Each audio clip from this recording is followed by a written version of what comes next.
Dziękuję bardzo za zaproszenie. Ta moja prezentacja może nie dotyczy aż tak poważnych spraw, ale nie mniej ważnych, które też są związane z okresem menopauzy, bo to jest ten nasz wspólny mianownik dzisiejszego spotkania. W kontekście menopauzy omawiamy bardzo wiele różnych objawów dokuczliwości, takich jak niektórzy może znają to z własnego doświadczenia, jak nadpotliwość, uderzenia gorąca, zaburzenia snu, drażliwość i całą długą listę.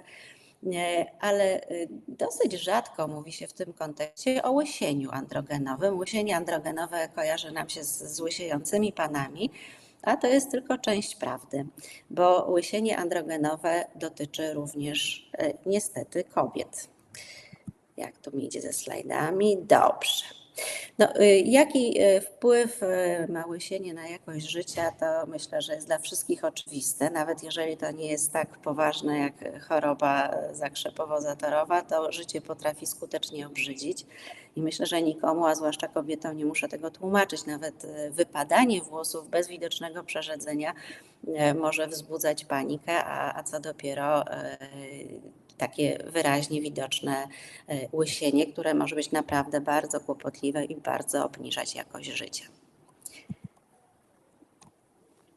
No więc nas, kobiety, też niestety dotyczy problem łysienia androgenowego. Według różnych opracowań mniej więcej ponad połowa kobiet po menopauzie w różnym stopniu tego łysienia doświadcza. Ono może się zacząć już znacznie wcześniej. Dane pokazują, że od kilku do kilkunastu procent już w pierwszych 4 dekadach życia, to jest uwarunkowane genetycznie, te włosy już mogą się przerzedzać. W okresie pomenopauzalnym ta częstość znacznie rośnie, a po 70 roku życia myślę, że zdecydowanie przekracza 50%, tylko często jest to problem nie do końca zgłaszany przez pacjentki, czasami nie do końca zauważane, godzą się z tym, że te włosy już nie są takie jak kiedyś, nie za bardzo wiedzą, jak sobie z tym radzić. Zmiany hormonalne, które zachodzą w okresie menopauzy, oczywiście mają wpływ na funkcjonowanie naszego organizmu, także na skórę, błony śluzowe, włosy oczywiście też. Natomiast tylko 1/3 kobiet z rozpoznaniem tego łysienia androgenowego prezentuje podwyższone stężenia androgenów w badaniach laboratoryjnych. I prawidłowe wartości hormonów płciowych u tych pacjentek tłumaczy się innym mechanizmem niż sam wpływ hormonów, a mianowicie zmienioną wrażliwością receptorów na androgeny u pacjentek z tym rodzajem łysienia. Tutaj nam się coś obcięło, ale to o tym będzie za chwilkę. Dobrze, jedziemy dalej. No i co? O, dobra, poszło. Także hormony to nie wszystko. Przede wszystkim ta choroba ma podłoże genetyczne. Mieszki włosowe w określonych częściach skóry owłosionej, w górnej części, trochę część czołowa, część ciemieniowa, są inaczej zaprogramowane do tej reakcji na androgeny niż na przykład mieszki włosowe w okolicach potylicy. Zwróćmy uwagę na to, że panowie nawet jak już tak porządnie wyłysieją, to z tyłu i troszkę w okolicach za uszami te włosy jeszcze mają zachowane. I te mieszki włosowe po prostu reagują inaczej na hormony androgenowe. Te w okolicach właśnie ciemieniowych ulegają pod wpływem tej interakcji miniaturyzacji, a im mniejszy jest mieszek włosowy, tym cieńszy i krótszy włos. U kobiet to łysienie androgenowe wygląda inaczej niż u mężczyzn, bo nie przesuwa się u kobiet tak typowo granica owłosienia z przodu na czole w okolicach skroniowych jak u mężczyzn, tylko pojawia się taki coraz bardziej widoczny przedziałek i włosy przerzedzają się w górnej części głowy. Są takie skale używane do oceny nasilenia tego łysienia. Oddzielna jest skala Hamiltona i Norwooda, to jest literówka, i skala Ludwiga. Hamiltona i Norwooda jest dla mężczyzn, Ludwiga dla kobiet. I Tak one wyglądają. Proszę zobaczyć typowy obraz znany nam łysienia typu męskiego z przesuwającą się granicą w okolicy czołowej, skroniowej. Stopniowo pojawia się też łysienie w okolicy szczytowej, a potem te ogniska wyłysienia mogą się zlewać. Natomiast u kobiet pojawiający się ten przedziałek, w obrębie przedziałka takie coraz większe przerzedzenie, coś co czasami możemy zauważyć, zwłaszcza jak światło pada od góry, gdzieś w windzie, w lustrze nagle widzimy, niedobrze, w lustrze widać skórę między włosami i to stopniowo się nasila, doprowadzając niekiedy do bardzo znacznego przerzedzenia tych włosów. Oczywiście jest wiele różnych czynników, które mogą na ten proces łysienia wpływać. To jest stres, to są zaburzenia mikrokrążenia, na co też wpływa palenie tytoniu, różne choroby towarzyszące, alkohol, niedobory składników odżywczych. Natomiast to są tylko czynniki, które mogą modyfikować przebieg tego łysienia androgenowego. To nie jest tak, że będziemy brać, nie wiem, biotynę, krzem, cynk i włosy odrosną. To wszystko zależy, czego organizmowi brakuje, a tak naprawdę podstawowy mechanizm jest zupełnie inny. To nie jest typowe łysienie niedoborowe. Kluczowa jest właśnie genetycznie uwarunkowana wrażliwość mieszków włosowych w niektórych okolicach skóry głowy, konkretnie na dihydrotestosteron. To jest hormon, który jest 10-krotnie bardziej aktywny od testosteronu, a te pozostałe czynniki mogą tylko modyfikować przebieg tej choroby, mogą ją nasilać, ewentualnie korekcja tych różnych niedoborów, modyfikacja stylu życia mogą nam pomagać w leczeniu. Żeby mówić o łysieniu, warto też przybliżyć cykl życia włosa, czyli cykl włosowy. Tutaj znalazłam na jednej ze stron w internecie taką humorystycznie przedstawioną drogę życia włosa, ale bardzo rzetelnie pokazuje, co się tak naprawdę dzieje. Czyli anagen to jest ta faza, która trwa najdłużej, kiedy włos rośnie. Ale on nie będzie rósł bez końca. To nie jest tak, że jak nie będziemy obcinać włosów, to one nam urosną do pięt. Prędzej czy później ten włos po tej fazie wchodzi w fazę katagenu. Dochodzi do degeneracji opuszki włosa, czyli tej części, która unaczynia, odżywia włos i włos zaczyna stopniowo zamierać i wypada w fazie telogenu. Ale nie martwimy się, bo ze zdrowego mieszka w to miejsce już zaczyna rosnąć młody włos anagenowy. Czyli jest to naturalne, że każdy włos kiedyś wypadnie. Ważne, żeby nie towarzyszyło temu ani uszkodzenie mieszków, ale też, żeby tych włosów nie wypadało zbyt wiele i to w jednym czasie. Bardzo przydatnym narzędziem do oceny skóry, ale też skóry owłosionej jest dermatoskopia, która w tym wypadku nazywana jest trichoskopią jako badanie skóry owłosionej. I to nam może ogromnie pomóc w diagnostyce, bo zupełnie inaczej będzie wyglądało to przy różnych rodzajach łysienia. Po lewej stronie jest obraz prawidłowy. Tak naprawdę to nie jest tak, że mamy tylko jeden mieszek włosowy i sobie z tego mieszka wyrasta jeden włos. Bardzo często, i tak powinno być, te mieszki włosowe są zgromadzone w takie grupki po 2, po 3 włosy. Każdy oczywiście ma swój mieszek włosowy. To się nazywa taka jednostka włosowo-łojowa. Tam do tego też uchodzą gruczoły łojowe. I tak jak na lewym zdjęciu powinna wyglądać zdrowa skóra owłosiona, czyli włosy są podobnej grubości, rosną w tych takich zgrupowaniach po 2, po 3 włosy w jednym miejscu. Natomiast co się dzieje w łysieniu androgenowym? Dochodzi do zaniku tych mieszków włosowych, ale ten zanik jest stopniowy, więc włosy zaczynają rosnąć coraz cieńsze. Stopniowo dochodzi do tego, że z tego jednego miejsca zamiast kilku włosów wyrasta tylko jeden, tak jak widzicie tutaj Państwo na zdjęciu po prawej stronie. Czasami staje się on bardzo, bardzo cienki, taki jak włosy meszkowe, a w końcu ten mieszek może całkowicie zaniknąć i wtedy już niestety nie jesteśmy w stanie go odtworzyć. Dlatego to jest bardzo ważne, żeby cokolwiek zamierzamy robić, żeby robić to na jak najwcześniejszym etapie, żeby nie dopuszczać do dalszego zaniku tych mieszków włosowych. A co się z tymi mieszkami dzieje? No tutaj taką kluczową substancją, która prowadzi do tej miniaturyzacji, jest ten dihydrotestosteron, który, jak wspomniałam, jest 10-krotnie bardziej aktywny od testosteronu i to on właśnie przez odpowiednie receptory na te mieszki włosowe działa. I jak Państwo widzicie, stopniowo w kolejnych fazach łysienia te mieszki są coraz mniejsze, włosy coraz cieńsze, na końcu takie myszkowe, aż mieszki zanikają całkowicie, jest taka gładziutka, lśniąca skóra głowy.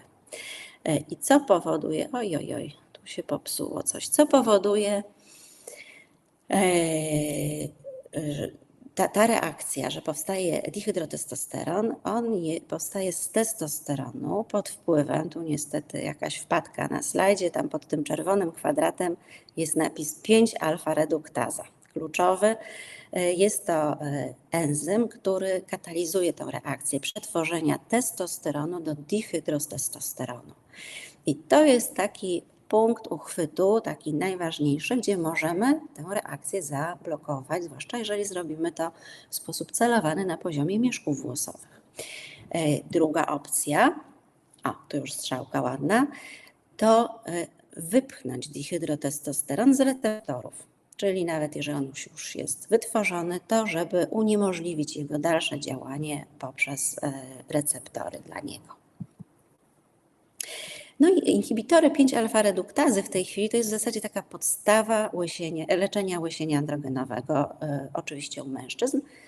Z kobietami jest troszkę trudniej, bo większość leków opartych na tym mechanizmie nie jest zarejestrowana do leczenia u kobiet. I tak najbardziej taki popularny lek stosowany u mężczyzn w tym wskazaniu to jest finasteryd, który jest stosowany ogólnie w tabletkach, ale jest zarejestrowany wyłącznie u mężczyzn, co nie znaczy oczywiście, że nie stosujemy go u kobiet, aczkolwiek off-label.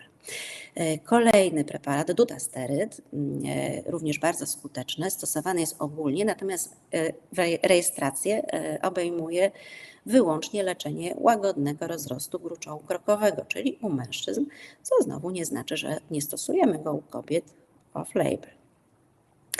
Są też dostępne leki o innym mechanizmie działania, które są na przykład zarejestrowane u kobiet jak minoxidil, stosowany miejscowo 2,5%, w zależności od producenta.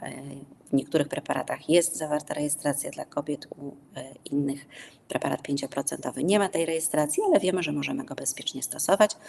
Są też inne substancje, takie jak octan cyproteronu, literówka, flutamid, analogi prostaglandyn. One mają inny mechanizm działania, ale też w łysieniu androgenowym kobiet są stosowane off-label. Więc co możemy zastosować tak legalnie? Roślinne inhibitory 5-alfa-reduktazy. Znowu, podobnie jak z pomidorami, tutaj w innych roślinach też możemy znaleźć dużo cennych składników. Wiele leków przecież ma pochodzenie roślinne, także wykorzystujemy je szeroko w medycynie. I okazało się, że m.in. ekstrakty z palmy sabałowej, śliwy afrykańskiej, z zielonej herbaty, z nasion dyni, rozmarynu, lukrecji gładkiej, takie działanie hamujące aktywność tego kluczowego enzymu, który zamienia nam testosteron w dihydrotestosteron, który miniaturyzuje mieszki włosowe, możemy zastosować. Kilka lat temu, faktycznie te slajdy się pouszkadzały dosyć mocno, to był bodajże 2016 rok, pojawiła się publikacja, 22. Ta praca jest z 22, czyli 2 lata temu. Praca zespołu dermatologicznego badająca skuteczność inhibitorów 5-alfa-reduktazy pochodzenia roślinnego w leczeniu łysienia androgenowego o łagodnym lub umiarkowanym nasileniu u kobiet. I okazało się, że rzeczywiście te substancje pochodzenia roślinnego mogą bardzo skutecznie działać. I te, o których już wspomniałam, między innymi palma sabałowa, to nie jest świeży wynalazek, była stosowana w lecznictwie już od IX wieku. To jest taki bardzo szczegółowy skład i mechanizm działania. Nie będę tym Państwa męczyć. Pan doktor Tulimowski już wyczerpał prawdopodobnie możliwości koncentracji dotyczące kaskady krzepnięcia, więc podsumujmy.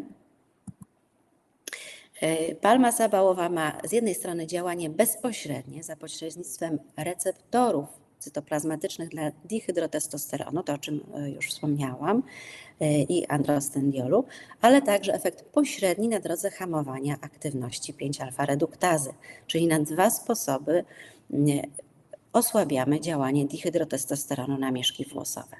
Na dodatek inne składniki za pośrednictwem receptorów estrogenowych wpływają na normalizację faz wzrostu włosa. Kolejna roślina, śliwa afrykańska. Ta roślina jest też już od dawna znana, w lecznictwie wykorzystywana jest w Europie od lat 60. ubiegłego wieku. Często te substancje, które dobrze działają na łysienie androgenowe, są nawet wcześniej stosowane w przeroście gruczołu krokowego, w zapaleniu gruczołu krokowego, czy oczywiście wspomagająco w leczeniu raka prostaty, a potem dermatolodzy takie przetestowane leki przejmują na swój użytek.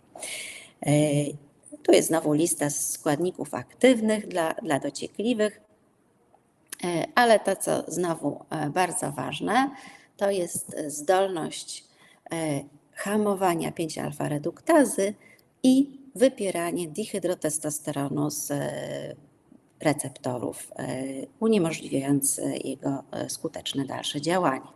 Czyli dwutorowe działanie na dihydrotestosteron i na miniaturyzację mieszków.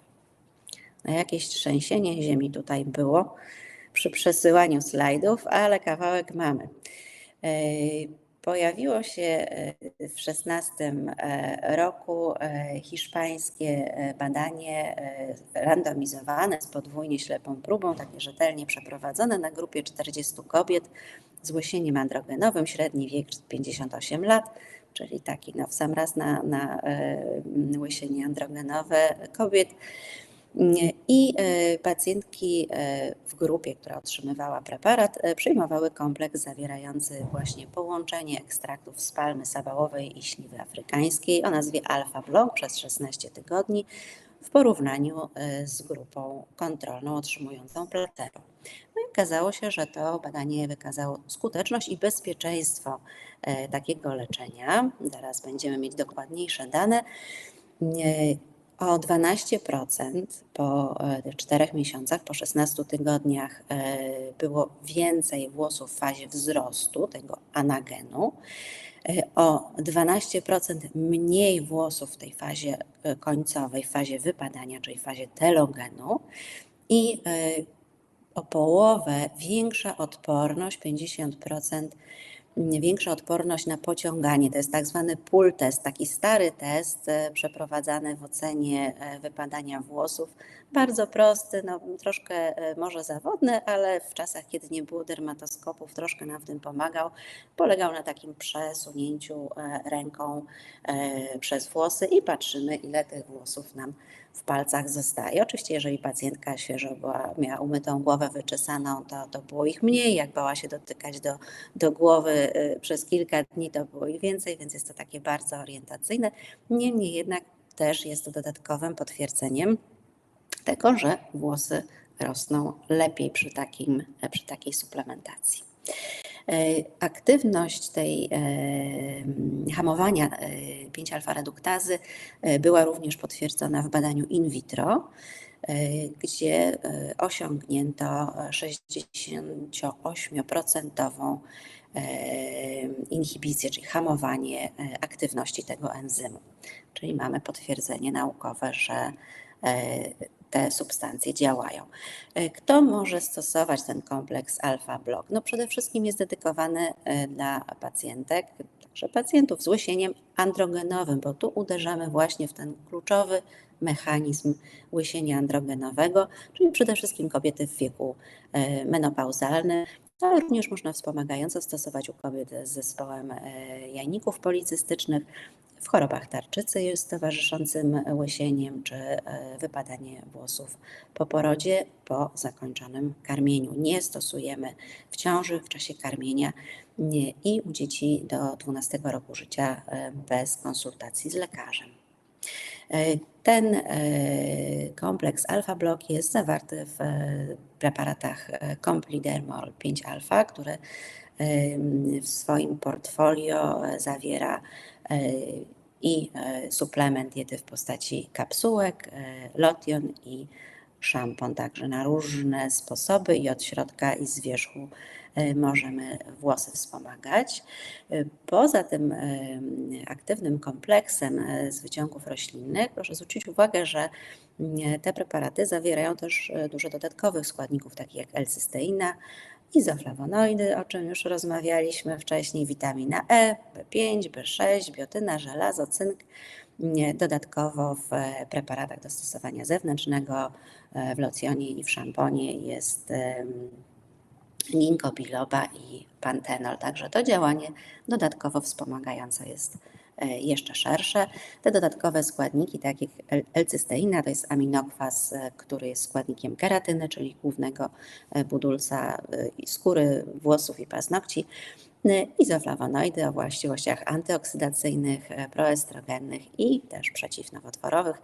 Cynk, który zwiększa aktywność mieszków włosowych i jest niezbędny do produkcji keratyny. Żelazo, niezbędne do powstawania hemoglobiny, więc poprawiające transport tlenu. Witamina E, która jest silnym antyoksydantem, chroni przed uszkodzeniami przez wolne rodniki. I witamina kolejna z grupy B, B7, biotyna, także B6, to też współuczestniczą w tworzeniu keratyny i poprawiają jakość skóry i włosów. Także to działanie jest szersze. Oczywiście trzeba pamiętać, że głównym naszym celem, Boże, co tu się stało? Głównym naszym celem jest zahamowanie aktywności 5-alfa-reduktazy i wypieranie dihydrotestosteronu z jego połączeń receptorowych, co te składniki roślinne potrafią zrobić. Te dodatkowe składniki to jest oczywiście, musimy pamiętać, że łysienie androgenowe nie jest chorobą z niedoborów, ale różne czynniki też niedobory mogą nasilać, więc dodatkowe substancje w składzie mogą również wzrost włosów poprawić. No pamiętajmy, że leczenie jest długie. To nie jest terapia anginy 2 tygodnie, to nie jest leczenie kilkumiesięczne, to jest leczenie zwykle wieloletnie. Różne są fazy, czasami w okresie nasilenia stosujemy troszkę intensywniejszą terapię, a w okresach, kiedy to łysienie się stabilizuje, możemy to modyfikować, ale na pewno musimy się nastawić siebie i pacjentki na długotrwałą pielęgnację i leczenie. Podstawowym celem, pamiętajmy, jest przede wszystkim zahamowanie procesu łysienia i to na jak najwcześniejszym etapie, dopóki do tej miniaturyzacji mieszków nie dojdzie, bo później odtworzenie, odcofnięcie tego procesu jest bardzo trudne, a w momencie, kiedy mieszek zaniknie, jest zupełnie niemożliwe, ale ekstra bonusem jest takie optyczne zagęszczenie włosów. Tam, gdzie rosły cienkie, to mogą rosnąć nieco grubsze, co daje taki bardzo korzystny efekt kosmetyczny, czego wszystkim Państwu życzę i bardzo dziękuję za zaproszenie i możliwość poruszenia tego tematu.